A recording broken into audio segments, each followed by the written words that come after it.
구약 성경에 많은 어려운 시대들이 많았는데 하나님 가장 안타까워하던 시대는 특별히 음란하고 우상 숭배가 가득했던 한 시대에 선지자가 있었어요. 아내가 그 방탕한 생활로 인해서 남편이 너무나 마음고생을 많이 했던 그 호세아 선지자에게 찾아가셔서 하나님이 왜 택한 백성이 멸망하는지, 왜 구원받은 자녀들이 그렇게 고통을 당하는지, 침몰해 가는지를 호세아서 4장 6절에서 이렇게 말씀해 주십니다. 내 백성이 뭐가 없으므로 지식이 없으므로 망하는도다. 내가 지식을 버렸으니 나도 너를 버려 내 제사장이 되지 못하게 할 것이요. 택한 하나님의 백성 제사장의 직분을 줬음에도 불구하고 뭐를 버렸기 때문에? 지식을 버렸다는 거예요. 자, 그 지식을 원어에 찾아보니까 다하트란 단어를 써요. 어원은 야다라고 하는 단어에서 왔어요. 자, 이 다하트, 이 지식은 뭘 의미하면 경험적 지식을 말해요. 체험적이고 인격적인 지식을 바로 여기서 말한 다하트, 야다라는 단어를 통해서 우리에게 말씀해 주고 있어요. 그러면서 왜 택한 백성들이 결국 망하는지, 왜 구원받은 자녀들에게 그토록 불행한 일들이 연속되는지에 대해서 말씀하시죠. 그건 뭐냐면 바로 지식이 없어서, 무슨 지식이 없어서?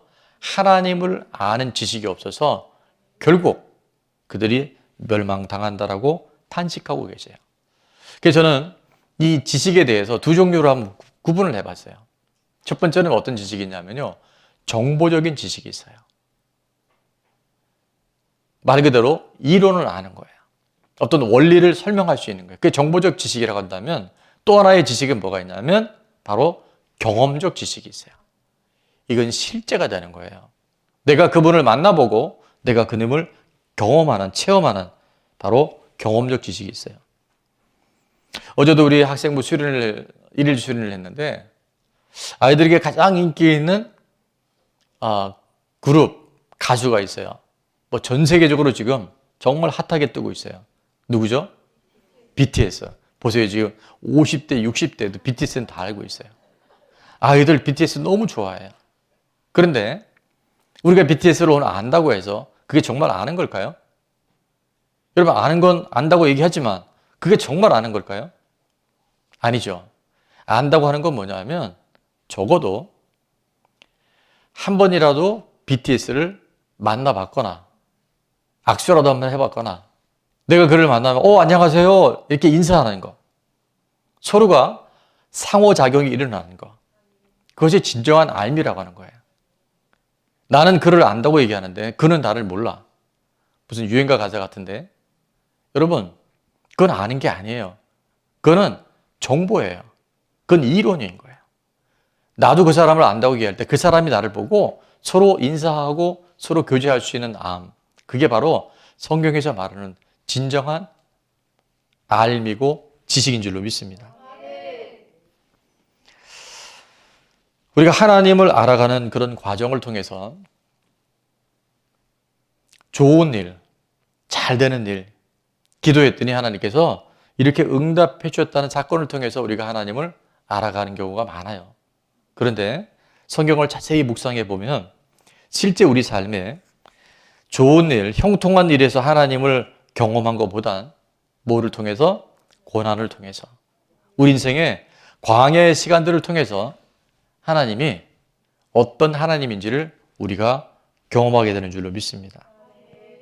고난의 시간, 광야의 시간, 그 시간들이 결코 헛된 시간들이 아니라 하나님을 알아가는 시간이고 하나님을 경험하는 시간이라면 그것은 인생에서 최고로, 당장은 우리가 그게 복이다 얘기하기 어렵겠지만 그 시간들 안에서 하나님을 새롭게 우리 인생에 모셔드리는, 하나님을 새롭게 체험하는 복된 시간 될 줄로 믿습니다. 진 에드워드라고 하는 작가가 쓴 새 왕 이야기 들어보셨을 거예요. 여기서 새 왕이 등장을 합니다. 사울왕, 다윗왕, 압살롬 이렇게 나와요. 자, 여기서 우리가 눈여겨볼 두 사람이 있는데 하나는 누구냐면 사울 왕과 다윗 왕에 우리는 집중합니다. 조건적으로 보고 환경적으로 본다면 아마 사울 왕이 훨씬 더 좋은 유리한 조건 속에 있었을 거예요. 그런데 왜 하나님은 사울은 패하시고 다윗을 택하셨을까? 내 마음에 합한 자라고 다윗에 대해서 눈여겨보신 이유가 뭐냐면 그 이유가 뭐죠? 다윗에게는요, 광야의 시간이 있었어요. 사울에게는 그 광야의 시간이 없었어요. 인간적인 눈으로 본다면 누가 광야를 좋아할 것이며, 광야는요, 정말 주님이 한순간도 도와주시지 않으면 살아갈 수 없는 그곳이 바로 광야예요. 그 광야에서 다윗은 왜 내가 이런 고난을 당해야 될지 이해 못하는 그 광야의 시간을 통해서 하나님을 그를 경험합니다. 그는 하나님을 만나요. 그리고 그의 삶의 모든 부분들이 지금은 이해할 수 없고 왜라고 하는 의문이 있음에도 불구하고 그 시간과 과정을 통해서 그는 믿음의 사람으로 준비되어져 가요. 근데 사울 왕에는 뭐가 없었을까요? 광야가 없었어요. 그 고난의 시간들이 없음으로 인해서 그가 조그만 위기가 왔었을 때 전부 인간적인 방법, 인본주의적인 그런 해결로 나아가려 했을 때 내가 사울을 왕 삼은 걸 후회했다라고 하나님 말씀하셔요. 사람의 눈으로 볼 때는 광야는 결코 좋은 게 아니에요. 고난 누가 좋아할 사람이 있겠어요? 그런데 그 광야의 시간이, 그 이유 모를 고난의 시간들이 하나님을 경험하는 시간들이라면, 하나님이 어떤 분인지를 우리가 알아가는 것이라면, 그 하나님에 대한 지식이 우리 가운데 쌓여지는 것이라면 그것은 결코 우리를 불행하게 하거나 그것이 우리를 넘어뜨리는 것이 아닌 줄로 믿습니다. 그래서 다윗이 훗날 이 고난을 통해서 하나님 앞에 시편 119편에 이렇게 구체적인 고백을 해요. 간증을 해요. 그게 뭐냐 하면, 자, 67절에 이렇게 말합니다. 뭐 당하기 전에는, 고난 당하기 전에는 내가 그릇 행하였더니 내가 보기에 내 생각이 옳은 줄 알고 살았는데 고난 당한 이후는 이제는 주의 말씀을 지키나이다. 주님이 언제나 옳습니다. 주님이 우리에게 가르쳐 주시고 명령하시고 우리에게 말씀하시면 내가 그것이 복인 줄을 내가 알았습니다라고 그는 고백하게 됩니다. 고난이 없을 때는요, 내가 옳은 줄 알았어요. 내 방법이 언제나 정당하다고 생각했어요. 그런데 그 광야를 통해서, 그 고난의 시련을 통해서 하나님이 옳습니다. 하나님이 내 인생의 주인입니다. 다윗이 고백하게 됐고, 그 고백을 통해서 하나님은 더 놀라운 하나님의 구원의 역사를 펼쳐가신 줄로 믿습니다. 시편 119편 71절에 그는 또 이렇게 고백을 하죠. 뭐 당한 것이? 고난 당한 것이 내게 뭐다? 어떻게 유익입니까? 피하면 피할수록 좋은 게 고난이잖아요. 근데 그가 그 광야를 통해서 고난을 통과하면서 그가 배운 게 있어요. 고난이 내게 유익이다. 그래서 이 고난으로 말미암아 내가 주님의 그 율례, 주님의 계명, 주님의 말씀, 성령님의 인도하심이 무엇인지를 경험하게 되었다. 하나님을 만나게 되었다. 그는 아름답게 고백하게 되는 줄로 믿습니다. 요즘에 우리가 맥체인 성경 읽기를 하면서 이제 요셉의 시대가 끝나고 출애굽기 1장에 가면 이제 요셉을 알지 못하는 한 왕이 나온다 이렇게 얘기를 해요. 이제 바로가 요셉이 죽고 난 다음에 이스라엘 백성들에 대해서 두려움을 느낍니다. 왜냐하면 이스라엘 백성들이 하나님의 도우심으로 갈수록 숫자가 늘어나고 아주 흥왕해져요.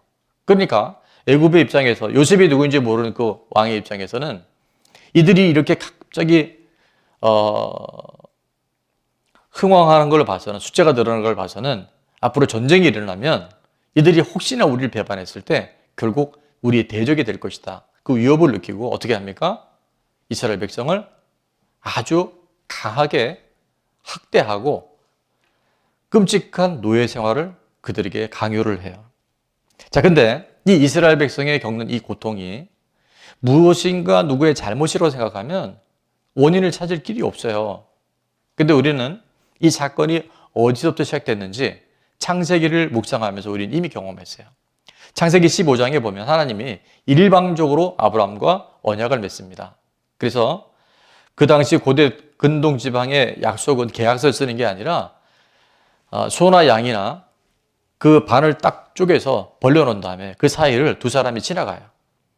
근데 그 약속은 뭐냐면 만약에 이 계약을 지키지 않으면 한 사람이 결국 목숨을 걸고 희생될 수 있다라고 하는 것이 바로 쪼갠 고기 사이로 언약을 지켜나가는 거예요. 근데 하나님이 어느 날 아브라함에게 찾아오셔서 이 언약을 맺습니다.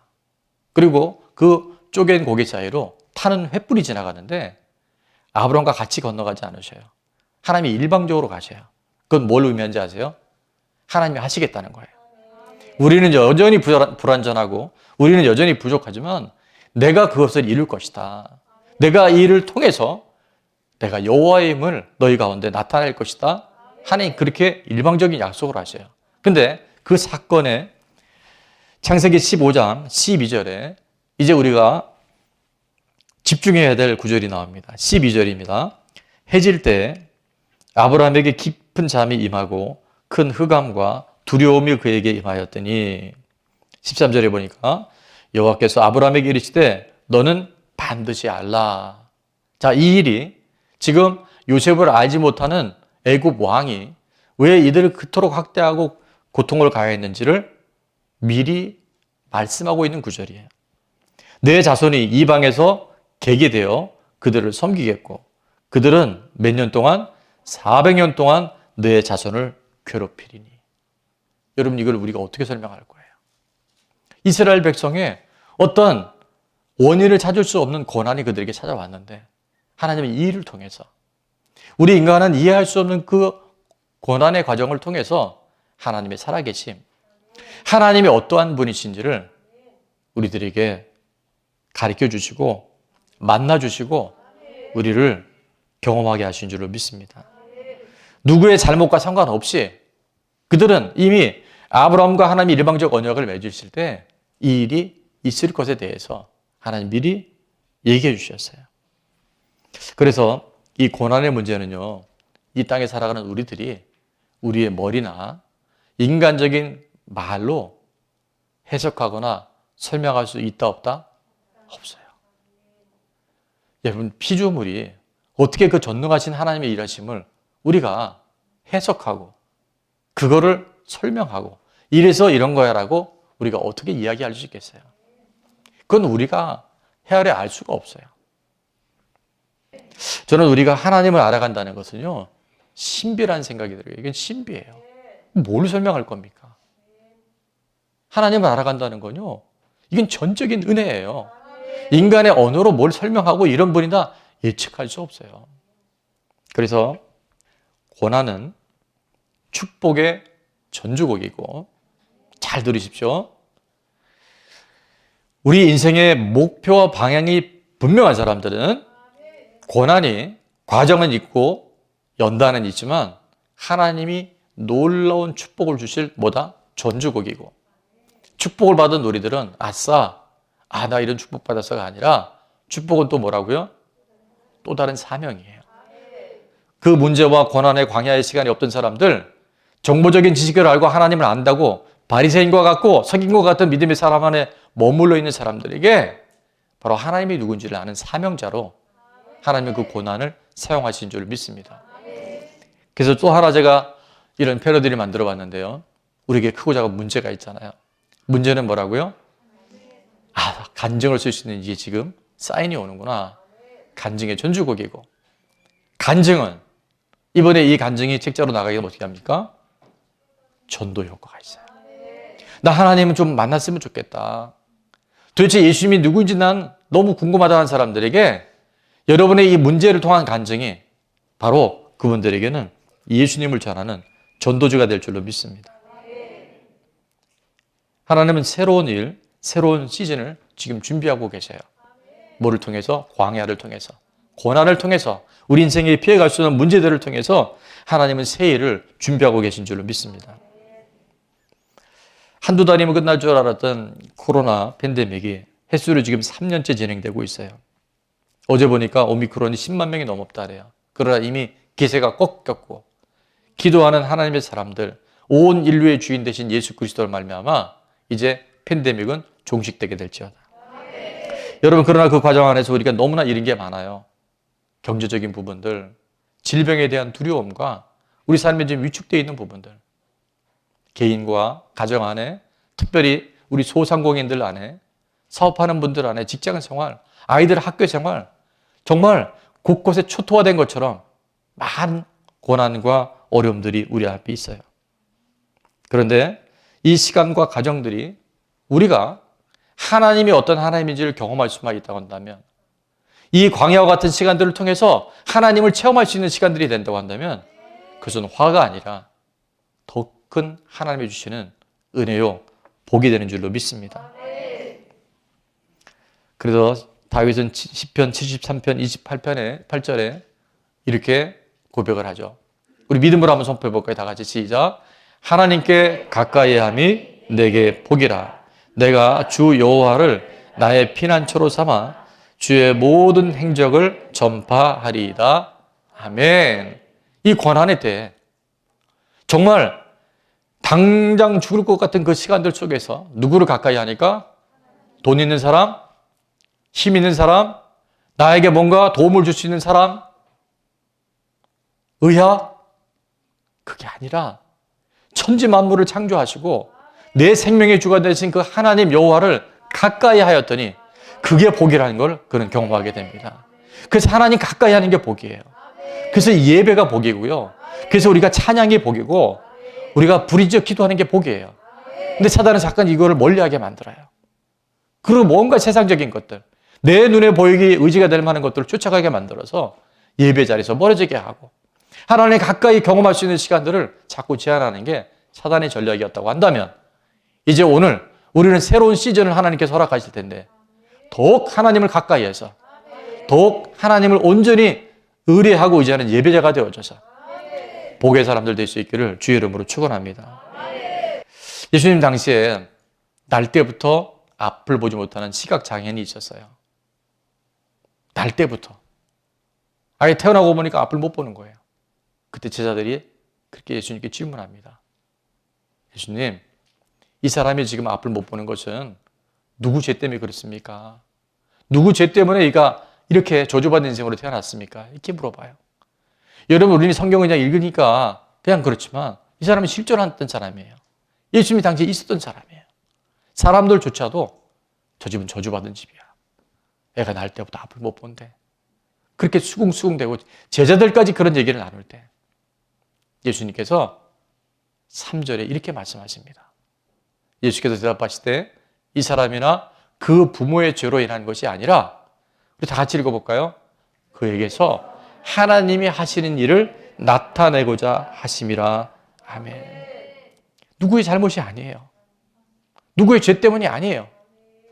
그를 통해서 하나님이 살아계신 것을 수많은 사람들에게 나타내기 위해서 그 일이 있었다는 거예요. 여러분, 사람의 언어로 사람의 지식으로 해석하지 맙시다. 함부로 말하지 맙시다. 하나님이 하실 일이 있다는 거예요. 하나님의 계획이 있다는 거예요. 그래 네가 나를 만난다면 쪽박 차던 네 인생에 대박이 터지는 거예요. 우리는 그럭저럭 살아가는 게 인생인 줄 알았는데 그 고난과 광야의 시간을 통해서 내 앞에 해결할 수 없는 문제를 통해서 내가 하나님을 만났다면, 내가 하나님이 누군지를 경험했다면 그것은 불행이 아니에요. 불행이 맞지만 그건 불행적 요소로 끝나는 것이 아니라 진정한 행복이 무엇인지, 진정한 하나님이 주시는 은혜가 무엇인지를 경험하는 놀라운 기회가 되는 줄로 믿습니다. 그래서 예수님이 이렇게 말씀하셨잖아요. 내가 길이다, 내가 진리다, 내가 생명이다. 나로 말미암지 않고는 하늘나라 아버지께로 올 자가 없다고 말씀하시고, 요한복음 8장 32절에 예수님 그렇게 말씀하세요. 진리를 알지. 진리는 누가 그래요? 예수 그리스도가 진리예요. 진리를 알지니 진리가 너희를 자유롭게 하리라. 여러분, 왜 지금 우리가 이렇게 혼란스러운지 아세요? 대통령 선거 앞두고도 지금 도대체 뭐가 옳은지 하나도 모르겠어요. 뭐 막 떠들다가 또 이래 아니면 말고, 진리가 아닌 것들 속에 살아가면 우리가 이렇게 혼미하게 살아갑니다. 무질 속에 살아갑니다. 근데 진리가 오면 혼미함은 떠나가게 됩니다. 예수님이 누군지를 경험하면 그 예수님이, 그 진리가 우리를 질리게 하는 게 아니고 우리를 자유롭게 해요. 여기서 알지니 할 때 안다라고 한 단어는요, 여러분 이미 여러 번 들었을 거예요. 기노스코라는 단어를 쓴다 그랬어요. 기노스코. 그건 뭐냐면 바로 그 전체를 내가 정보적인 게 아니라 헤아리게 돼요. 그리고 경험하게 돼요. 그리고 인격적으로 알게 돼요. 아하, 이게 원리였구나. 이게 실상이었구나 를 알게 돼요. 그것이 진리를 아는 거예요. 예수님을 우리가 만나는 거예요. 그 고난 가운데서 단 한순간도 내 힘으로 살 수 없는 그 광야의 시간을 통해서 하나님을 경험하고 나니까 고난당하는 것이 내게 유익이다. 고난당하기 전에 내가 내 마음대로 살았는데 이제는 주님의 말씀 안에 주님의 뜻 안에 살게 되어지는 복의 사람이 되었다라고 오늘 우리도 고백하게 될 줄로 믿습니다. 영생에 대한 예수님을 직격탄을 주신 것이 요한복음 17장 3절이었는데, 자, 영생이 무엇인가? 하나님 나라는 무엇인가? 죽어서 가는 천국이 맞지만 영생은 곧 유일하신 참 하나님과 그가 보내신 자 예수 그리스도를 뭐 하는 것이다? 아는 것, 아는 것. 저 아는데요, 그게 지식이 되면 안 됩니다. 여기서 안다고 하는 것은 똑같은 단어를 쓰더라고요. 바로 기노스코란 단어를 써요. 그분을 내 삶에 경험하는 거예요. 그분을 모시고 살아가는 거예요. 계시록 3장 20절에 사도 요한을 통해서 이렇게 말씀하시죠. 볼지어다 내가 어디에서? 문 밖에서 두드리노니. 여러분, 예수님께서 우리를 문 밖에서 두드리실 때 물론 좋은 일을 통해서 우리가 정말 기대하는 응답을 통해서 오실 때도 많이 있지만, 아까도 말씀드린 것처럼 성경 안에는요, 사실 그런 좋은 일, 또 우리가 할 때 감사할 일보다는 어떤 일? 광야의 시간을 통해서 내가 이해할 수 없는 고난의 그 문제를 통해서 주님이 우리를 두드리고 계세요. 내 힘으로 살면 돼, 돈 많이 벌면 돼, 내가 성공하면 돼라고 생각하던 우리 인생 안에 예수님 없이 살아가는 그 영역 안에 주님이 우리에게 놓고 하세요. 오늘 두드리고 계세요. 문 밖에서 두드리는 내 음성을 듣고 누구든지 그 마음의 문을 열면, 내가 주인된 그 자리에서 내려오면 내가 그에게로 들어가서 그 인생 가운데 생명이고 빛이고 진리로 들어가서 그와 더불어 먹고 그는 나와 더불어 먹으리라. 여러분, 이게 뭐냐면 주님과 함께 살아가는 거예요. 유대인들은 아무나하고 이방인들과 밥 먹지 않습니다. 가족들 외에는, 정말 절친 외에는 밥을 먹지 않아요. 그것은 뭘 의미하느냐? 가장 친밀하고 가장 복된 교제에 참여하는 것이 바로 함께 식사하는 거예요. 함께 먹는 거예요. 여러분, 진리 되신 그 예수님을 만나고 나면 놀라운 하나님의 약속이 주어지는데 이렇게 말씀하셨어요. 내가 부활이요 생명이다. 나를 믿는 자는 죽어도 살겠고 살아서 믿는 자는 영원토록 죽지 아니하리라. 여러분, 우리가 정말 가장 인생에서 최고의 두려움은 죽음의 문제입니다. 근데 예수님과 함께 살아가는 사람은, 빛이 내 안에 실제 존재하는 사람은 어둠이 없는 건 아니지만 그림자도 있지만 그 빛으로 말미암아 어둠이 떠나가요. 떠나보내야지. 어둠은 없애야지가 아니라 빛이 오므로 인해서 어둠은 저절로 사라지게 될 줄로 믿습니다. 오늘 그래서 가장 음란한 시대 때 선지자 호세아는 이렇게 호소하죠. 오늘 본문의 말씀입니다. 6장 1절과 3절 이렇게 말씀하세요. 오라, 우리가 여호와께로 돌아가자. 여호와께서 우리를 찢으셨으나 도로 낫게 하실 것이요 우리를 치셨으나 싸매어 주실 것입니다. 이 팬데믹 안에 너덜너덜해진 우리 인생 안에 하나님 반드시 고치시고 싸매어 주시고 우리를 회복시켜 주십니다. 3절 우리 다 같이 한번 읽어볼까요? 시작. 그러므로 우리가 여호와를 알자. 힘써 여호와를 알자. 그의 나타나심은 새벽빛같이 어김없나니 비와 같이 땅을 적시는 늦은 비와 같이 우리에게 임하시리라. 아멘.